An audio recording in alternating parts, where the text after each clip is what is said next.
నమస్కారం G news కి స్వాగతం. నేను మీ శ్రీనివాస్. ఈ రోజు వార్తల్లో విశేషాలు చూద్దాం. జిల్లాలోని సంక్షేమ శాఖ హాస్టల్లో పరిశుభ్రత, పారిశుధ్యం, ఆహార నాణ్యతను పర్యవేక్షించడానికి 9 మందితో జిల్లా స్థాయి కమిటీని జిల్లా కలెక్టర్ స్వప్నిల్ దినకర్ పుణ్కర్ గురువారం ఏర్పాటు చేశారు. ఈ కమిటీ పట్టణ, గ్రామీణ ప్రాంతాలలో ఉన్న అన్ని సంక్షేమ శాఖ హాస్టళ్లను పర్యవేక్షిస్తుంది. ఈ కమిటీకి కలెక్టరే చైర్మన్గా వ్యవహరిస్తారు. ఈ కమిటీలో జిల్లా వెనుకబడిన తరగతుల సంక్షేమ శాఖ అధికారి, గిరిజన సంక్షేమ శాఖ అధికారి, జిల్లా మైనారిటీ సంక్షేమ శాఖ అధికారి, వికలాంగుల సంక్షేమం సహాయ సంచాలకులు, ఆహార తనిఖీ అధికారి, జిల్లా పంచాయతీ అధికారి, మున్సిపల్ కమిషనర్లు, జిల్లా షెడ్యూల్డ్ కులాల సంక్షేమం సాధికార అధికారి సభ్యులుగా వ్యవహరిస్తారు. ఈ కమిటీ హాస్టళ్లను క్రమం తప్పకుండా సందర్శించి అక్కడ అందుతున్న సౌకర్యాలను పరిశీలిస్తుంది. ఏవైనా లోపాలు ఉంటే వాటిని వెంటనే సరిదిద్దడానికి చర్యలు తీసుకుంటుంది.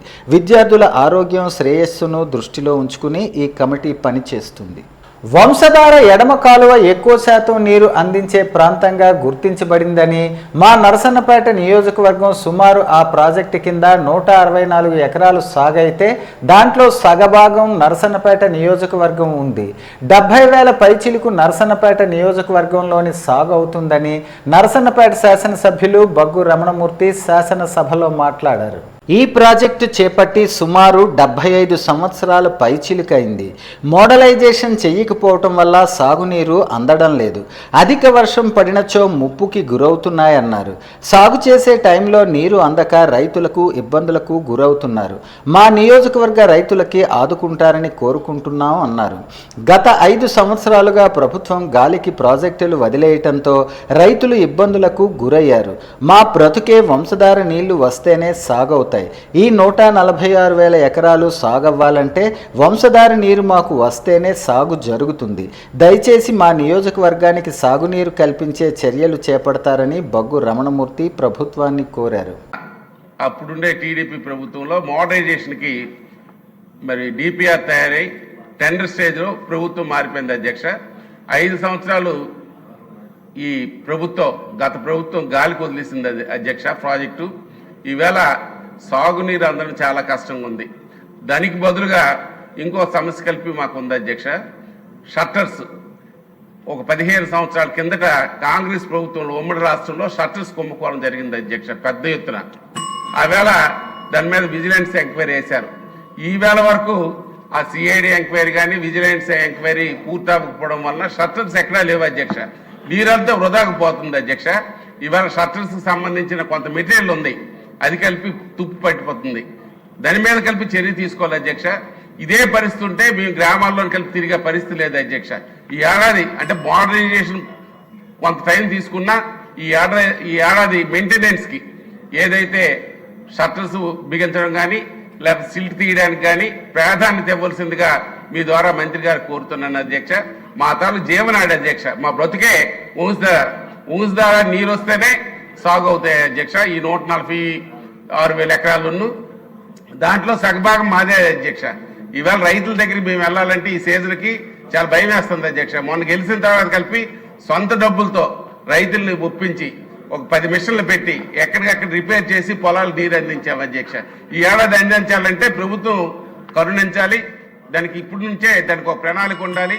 దానికి కావాల్సిన నిధులు మంజూరు చేస్తే మా సాగునీరు అందించడం కాదు, టెక్కలి పలాస వరకు నీరు వెళ్తుంది అధ్యక్ష. దివ్యాంగులలో సృజనాత్మకత వెలికి తీసి వారిని ప్రోత్సహించాలి. వారు ఎందులోనూ తీసిపోరని శ్రీకాకుళం జిల్లా రెవెన్యూ అధికారి ఎం వెంకటేశ్వరరావు అన్నారు. ప్రతి నెల 3వ శుక్రవారం స్వాభిమాన్ వినతుల స్వీకరణ కార్యక్రమంలో భాగంగా మార్చి 21న శుక్రవారం జిల్లా పరిషత్ సమావేశ మందిరంలో జిల్లాలో వివిధ మండలాల నుంచి వచ్చిన దివ్యాంగుల నుంచి జిల్లా రెవెన్యూ అధికారి వెంకటేశ్వరరావు, జిల్లా పరిషత్ సిఇఓ శ్రీధర్ రాజు, దివ్యాంగుల సంక్షేమ శాఖ ఏడీ కవితతో కలిసి వినతులు స్వీకరించారు. ప్రతి అర్జీని సంబంధిత ప్రధాన అధికారులు వ్యక్తిగతంగా పరిశీలించి ఎండార్స్మెంట్ ఇవ్వాలని తెలిపారు. జిల్లా రెవెన్యూ అధికారి వెంకటేశ్వరరావు మీడియాతో మాట్లాడుతూ ప్రభుత్వ సంక్షేమ పథకాలు అందుకుని ఉన్నత లక్ష్యాలు సాధించాలి, దివ్యాంగులకు అన్ని విధాలుగా అండగా నిలిచి ప్రభుత్వ పరంగా చేయూత ఇవ్వటం జరుగుతుందని, ప్రతి నెల 3వ శుక్రవారం దివ్యాంగులకు ప్రత్యేక గ్రీవెన్స్ వినతుల స్వీకరించటం జరుగుతుందన్నారు. ఈ అవకాశాన్ని ప్రతి ఒక్కరూ వినియోగించుకోవాలని, దివ్యాంగులు ఎందులోనూ తీసిపోరన్నారు. దివ్యాంగుల పట్ల సానుభూతి, దయ చూపాల్సిన అవసరం లేదన్నారు. వారిలోని సృజనాత్మకత వెలికితీసి ప్రోత్సాహం అందించటం ముఖ్యమని ఆయన స్పష్టం చేశారు. దివ్యాంగుల సంక్షేమ శాఖ శ్రీకాకుళం కార్యాలయ అధికారులు, సిబ్బంది దరఖాస్తు చేయటానికి వచ్చిన దివ్యాంగులకు రండి కూర్చోండి అని వాళ్లకు కూర్చోబెట్టి త్రాగటానికి మంచినీళ్లు, టీ, స్నాక్స్ అందజేశారు. స్వాభిమాన్ వినతులు ప్రత్యేక కార్యక్రమంలో జిల్లా ఉపాధి కల్పనాధికారి సుధా, జిల్లా నైపుణ్యాభివృద్ధి సంస్థ అధికారి సాయి కుమార్, వివిధ శాఖల అధికారులు, జిల్లా నలుమూలల నుంచి వచ్చిన పలువురు దివ్యాంగులు, బదిరులు తదితరులు పాల్గొన్నారు. అర్హులైన కొంతమంది వికలాంగులకు ఉపకరణాలు అందజేశారు. జడ్పీ సమావేశ మందిరంలోనే దివ్యాంగులందరినీ కూడా మనకి ఈ కార్యక్రమానికి హాజరయ్యి వారి యొక్క గ్రీవెన్స్ని తెలుపుకోవాల్సిందిగా తెలియజేయడం జరిగింది. దానిలో భాగంగానే ప్రతి 3వ శుక్రవారం కూడా అనేక మంది ప్రాబ్లమ్స్ ఉన్నటువంటి దివ్యాంగులు హాజరవుతున్నారు. వారి యొక్క సమస్యలు కలెక్టర్ గారి దృష్టికి తీసుకొస్తున్నారు. ఇమీడియట్గా సంబంధిత అధికారులను వారికి శాఖలు కేటాయించి అధికారులను ఆదేశించి వారి సమస్యలను ఇమీడియట్గా పరిష్కరిస్తున్నాం. పెన్షన్ విషయం కానివ్వండి, దివ్యాంగులకి సంబంధించినటువంటి సైకిళ్ళు, ట్రైసైకిల్ కానివ్వండి, సైకిల్ కానివ్వండి, ఇమీడియట్గా అదే రోజు వారికి కావాలంటే ఇస్తున్నాం. కొంతమంది బ్యాటరీ సైకిల్ అడుగుతున్నారు, అది కూడా ఇవ్వటానికి ఎలిజిబుల్ అయిన వాళ్ళకి కూడా ఇవ్వటానికి రెడీగా సంబంధిత శాఖలను ఆదేశిస్తున్నాం. కొంతమంది ఉద్యోగాలు కావాలని అంటున్నారు, అలాగే పెన్షన్ లేని వాళ్ళు వస్తున్నారు. ఇమీడియట్గా వీళ్ళ సమస్యలను పరిష్కరించడానికి ఇది ఒక మంచి వేదికగా మన గౌరవ కలెక్టర్ గారు ఏర్పాటు చేయడం జరిగింది. వారం అందరితో పాటుగా వారు కూడా ఆ జనంలో ఇబ్బంది పడుతూ అలా కాకుండా సెపరేట్గా వారి కోసమే ఈ కార్యక్రమాన్ని గౌరవ కలెక్టర్ గారు నిర్వహిస్తున్నారు. ఈ కార్యక్రమానికి వస్తున్న దివ్యాంగుల్లో ఈరోజు ముఖ్యంగా వచ్చి 2 దివ్యాంగులకు వీల్ చైర్స్ ఇవ్వడం జరిగిందండి. అలాగే బీసీ కార్పొరేషన్ ద్వారా టైలరింగ్కి మాకు టైలరింగ్ శిక్షణ మరియు కుట్టు మిషన్లు ఇప్పించవలసిందిగా గౌరవ కలెక్టర్ గారిని దివ్యాంగుల బదిరా సంఘ అసోసియేషన్ వారు కోరడం జరిగింది. దానికి వెంటనే డిఆర్ఓ గారు కూడా స్పందించి సంబంధిత శాఖ వారిని ఆదేశించడం జరిగిందండి. అలాగే పెన్షన్స్కి సంబంధించి సదరం ఇష్యూస్, ఈ విధమైన అంశాలన్నిటికీ కూడా ఏదైనా హౌస్ సైట్స్ గురించి, పెన్షన్ ఆగిపోయినవి వాళ్ళు ఇమీడియట్గా వారి ఇక్కడికి వచ్చినట్లయితే సంబంధిత శాఖ అధికారులు, జిల్లా అధికారులు వారికి ఇక్కడే అవైలబుల్గా ఉంటారు కాబట్టి ఆ సమస్యని వెంటనే పరిష్కరించుకోవడం జరుగుతుందండి. అడవి అమ్మలాంటిదని, అడవి తల్లిని కాపాడుకునే బాధ్యత అందరిపై ఉందని శ్రీకాకుళం జిల్లా అటవీ శాఖ అధికారి శంబంగి వెంకటేష్ అన్నారు. శుక్రవారం ప్రపంచ అటవీ దినోత్సవం సందర్భంగా మీడియాతో మాట్లాడుతూ అడవి అన్ని జీవులకు హక్కున చేర్చుకుంటుందని, ఆహారం, ఔషధాలు ఇస్తుందని, ముఖ్యంగా మానవ మనుగడకు కావలసిన ప్రాణవాయువును ఇస్తుందని అన్నారు. ప్రస్తుత పరిస్థితుల్లో అడవులను కాపాడుకోవలసిన బాధ్యత ప్రతి ఒక్కరిపై ఉందని అన్నారు. శ్రీకాకుళం జిల్లాలో అటవీ ప్రాంతాన్ని పెంచేందుకు ప్రత్యేక చర్యలు చేపట్టామని అన్నారు. మహాత్మా గాంధీ జాతీయ ఉపాధి హామీ పథకం సహకారంతో నర్సరీలు పెద్ద ఎత్తున పెంచుతున్నామని, ఉద్యానవన శాఖ ఆధ్వర్యంలో పెద్ద ఎత్తున తోటల పెంపకం జరుగుతుందని అన్నారు. భూమిపై ఉన్న జీవరాశులను కాపాడుకోవటంలో అడవులు పోషించే పాత్ర ఎంతో కీలకమని చెప్పవచ్చు. పచ్చని చెట్లు ప్రగతికి మెట్లు అనే విషయాన్ని అందరూ గుర్తించాలని, చెట్లతో సమస్త జీవరాశులకు మనుగడ అన్నది ప్రతి ఒక్కరూ గుర్తించాలని ఆయన హితవు పలికారు. అంతరించిపోతున్న ఆలివ్ గ్రీన్ తాబేళ్లు పరిరక్షణకు ప్రత్యేక చర్యలు చేపట్టామని తెలిపారు. 16 హ్యాచరీలు ఎస్టాబ్లిష్ చేయడం జరిగింది.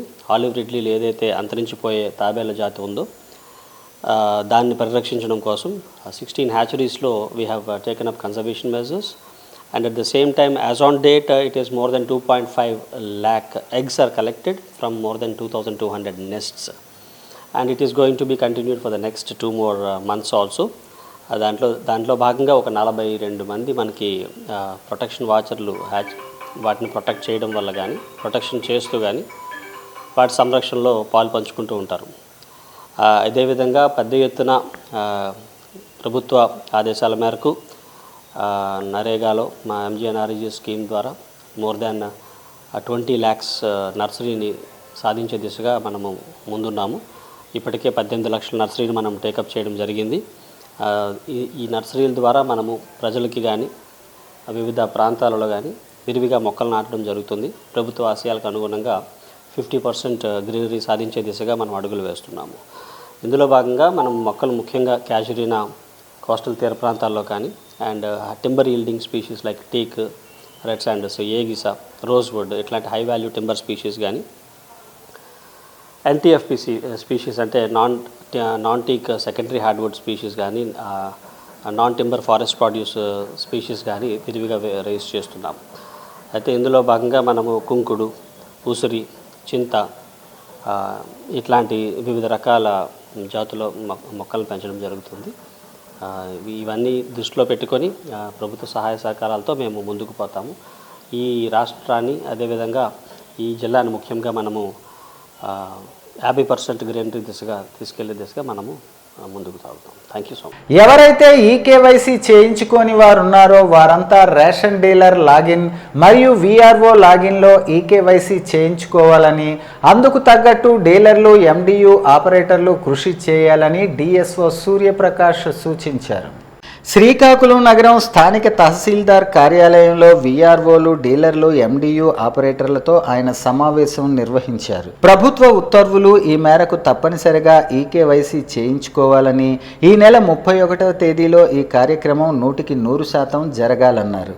డీలర్లు ప్రత్యేక దృష్టి సారించాలని, అందుకు ఎండియు ఆపరేటర్లు కూడా సహకారం అందించాలని డిఎస్ఓ సూచించారు. డీలర్లు, ఆపరేటర్ల సందేహాలకు ఆయన సమాధానాలు చెప్పారు. అనంతరం 7 రోడ్ జంక్షన్లో ఉన్న డిపో వద్దకు వెళ్ళి అక్కడ డీలర్ గంగాధర్ కార్డు హోల్డర్స్తో ఈకేవైసీ చేసే ప్రక్రియను చూసి పలు సూచనలు తెలిపారు. ఈ కార్యక్రమంలో సూపరింటెండెంట్ శ్రీనివాసరావు, సిఎస్ టిడి చక్రవర్తి, ఎండియు ఆపరేటర్స్ రాష్ట్ర గౌరవ అధ్యక్షులు రౌతు సూర్యనారాయణ, అర్బన్ విఆర్ఓలు, డీలర్లు, ఎండియు ఆపరేటర్లు తదితరులు పాల్గొన్నారు. రేయనక పగలనక ఎండనక వాననక కష్టపడి పండించిన పంటకు రక్షణ లేకుండా పోతోంది. జలగలున్న మడిలో, జెర్రీలున్న మడిలో కూలీనాలి చేసి ఏపుగా పెరిగే పైరుకు రక్షణ కరువయ్యేలా వెంటాడుతూనే ఉన్న దురదృష్టానికి మోక్షం ఎప్పుడో.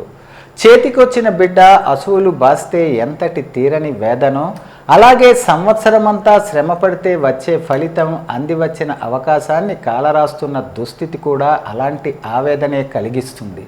ధన నష్టంతో పాటు ప్రాణ నష్టం కూడా భరించలేని బాధ. దీనికి విముక్తి ఎప్పుడు? 2007లో ఒడిషా రాష్ట్రానికి చెందిన లకేరీ అడవుల నుంచి వచ్చిన ఏనుగుల గుంపు ఎంతోమంది ప్రాణాలు తీస్తున్నాయి. పండించే పోడు పంటలతో పాటు వందలాది ఎకరాల పంటలను ధ్వంసం చేస్తున్నాయి.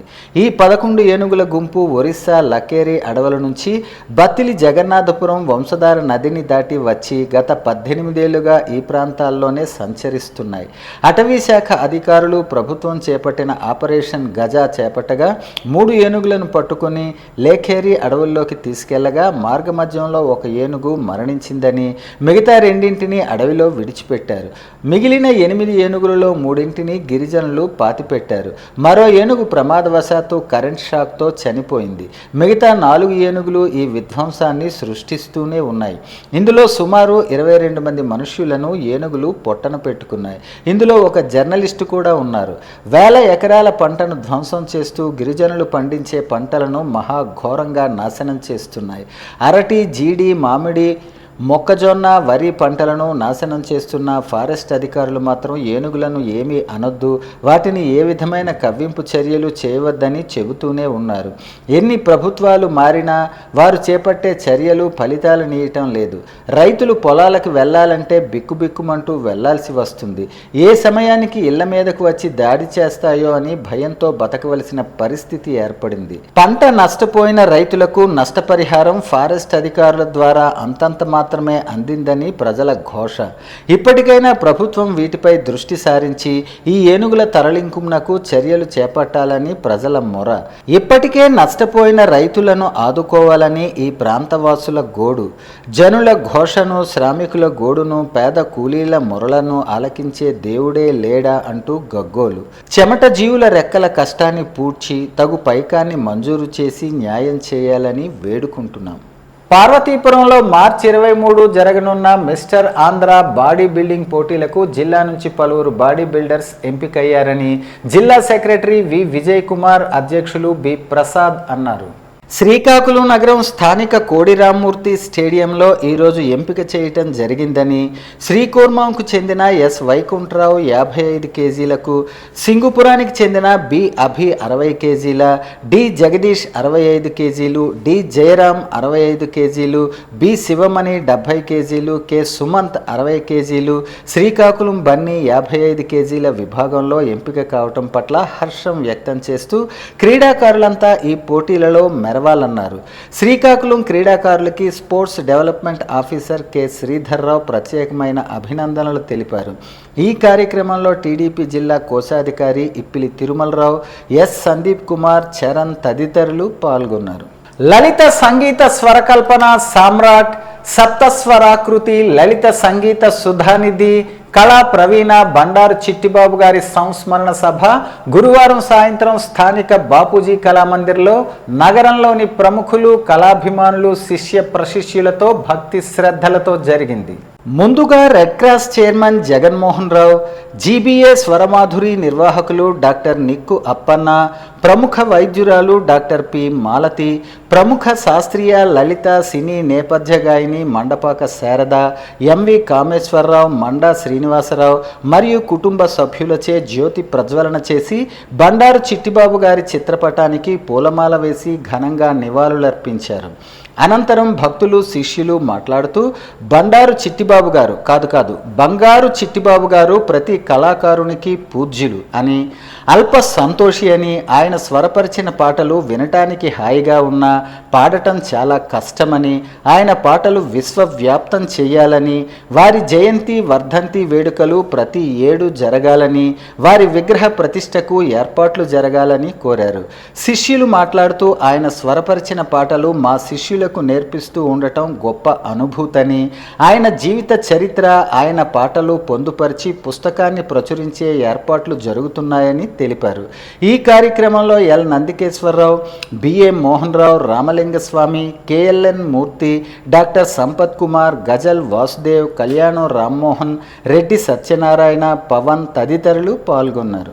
ప్రముఖ సంగీత దర్శకులు, కళా ప్రవీణ, సిక్కోలు ముద్దుబిడ్డ అయినటువంటి బండారు చిట్టిబాబు గారు ఈ మధ్యకాలంలో పరమపదించారు. వారిని సంస్మరణ కార్యక్రమం ఈరోజు ఇక్కడ బాపూజీ కళామందిర్లో ఎంతో భక్తి శ్రద్ధలతో ఆయన శిష్యకోటి నిర్వహిస్తున్నారు. ఆ కార్యక్రమాన్ని ఇప్పుడు మనం చూద్దాం. ముఖ్యంగా బండారు చిట్టిబాబు గారు నిర్యాణము చాలా బాధాకరమైనది.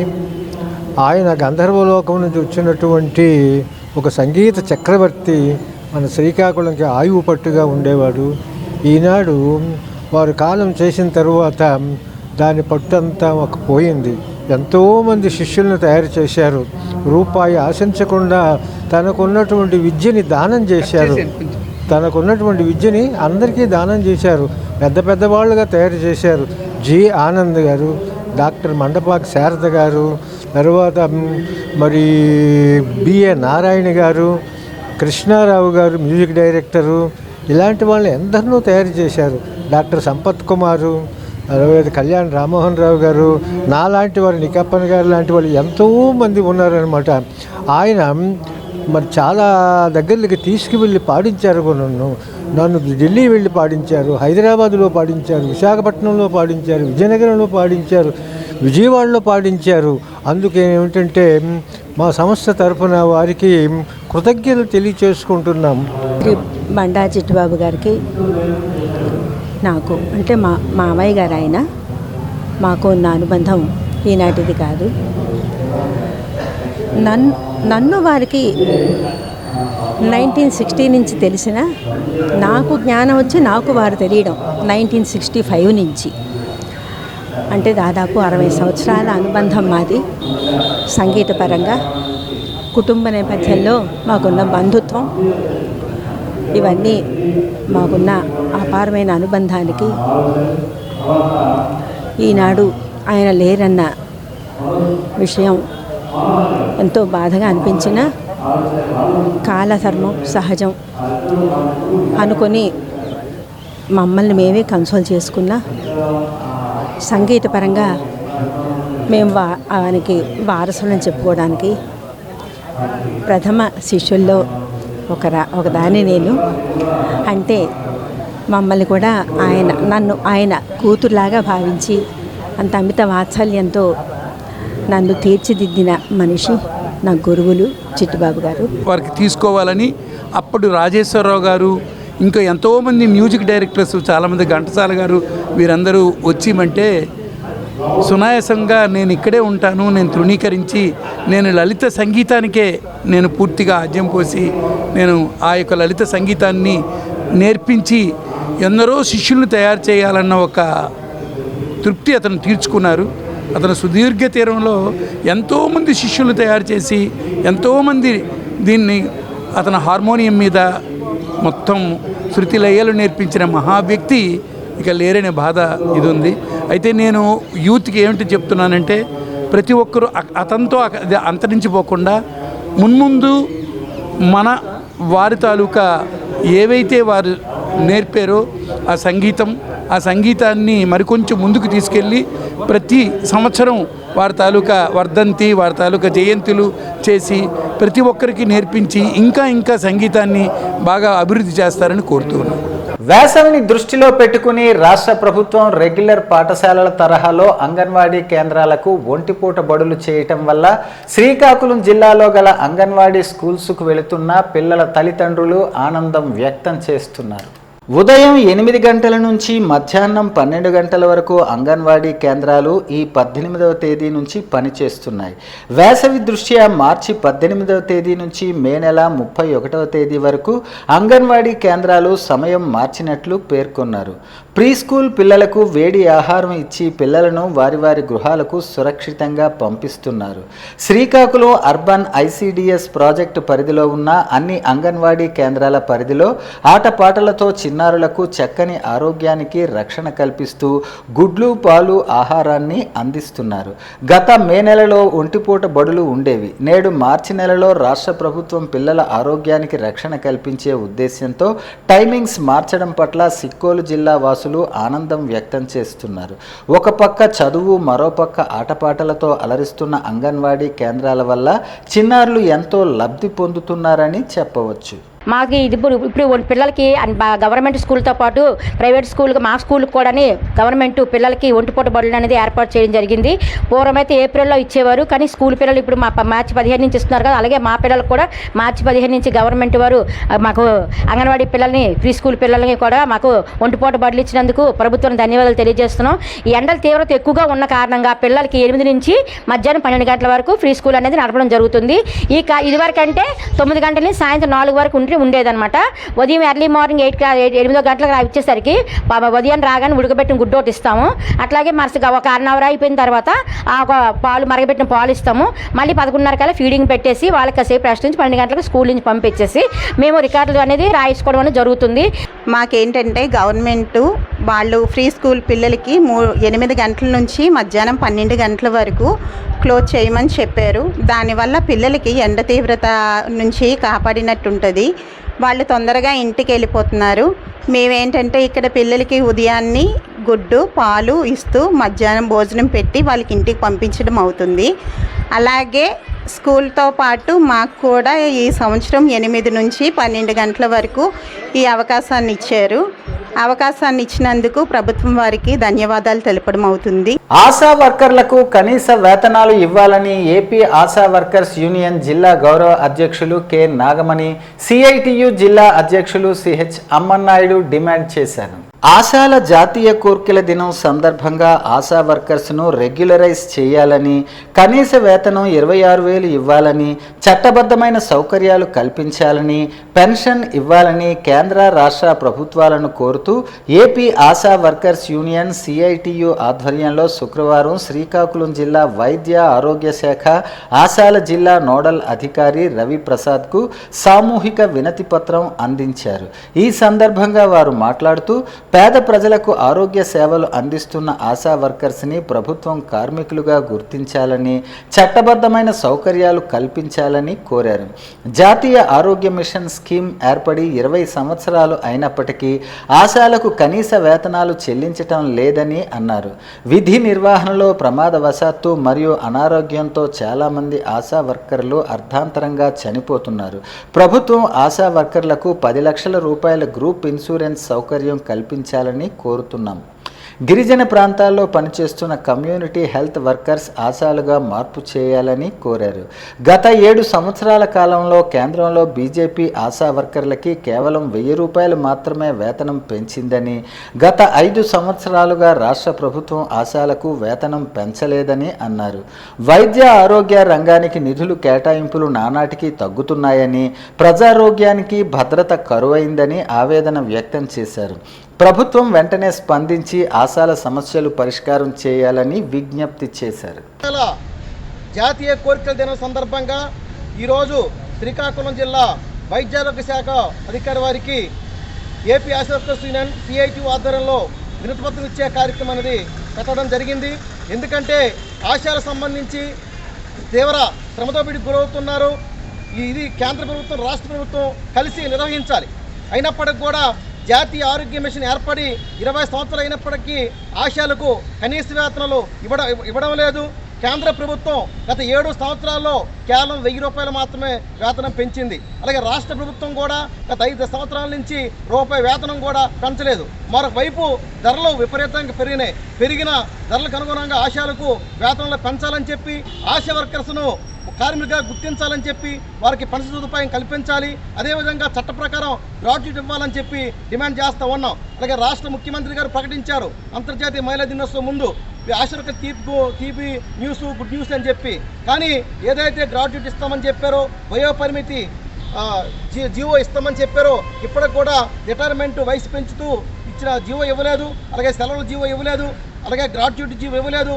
వెంటనే రాష్ట్ర ప్రభుత్వం స్పందించి జీవోలు ఇవ్వాలని చెప్పి, ఒప్పంద జీవోలు అమలు చేయాలని చెప్పి, సమస్యలు పరిష్కరించాలని చెప్పి, వేతనాలు పెంచాలని చెప్పి కోరుతూనూ, లేని పక్షంలో భవిష్యత్తులో పెద్ద ఎత్తున పోరాడతామని చెప్పి తెలియజేస్తున్నాం. రంజాన్ మాసంలో పేదలకు నిత్యావసర సరుకులు పంచిపెట్టడం ఎంతో సంతోషంగా ఉందని ఇంతియాజ్ బాషా, ఇమ్రాన్ బాషా అన్నారు. రంజాన్ సందర్భంగా శ్రీకాకుళం నగరం స్థానిక గోనపాలెం అబ్దుల్ కలాం నగర్ కాలనీలో దివంగత ఖలీల్ బాయ్ కుమారులు ఇంతియాజ్ బాషా, ఇమ్రాన్ బాషా మరియు కుటుంబ సభ్యుల ఆధ్వర్యంలో పేదలకు నిత్యావసర సరుకుల పంపిణీ కార్యక్రమం చేపట్టారు. ఈ సందర్భంగా ఆయన మాట్లాడుతూ రంజాన్ మాసంలో ప్రతి ఏడాది పేదవారికి నిత్యావసర సరుకుల పంపిణీ చేయటం ఆనవాయితీగా వస్తుందన్నారు. ఈ కార్యక్రమంలో జబీన్, నసీమా బేగం, రెహంతునిషా, రోస్నారా తదితరులు పాల్గొన్నారు.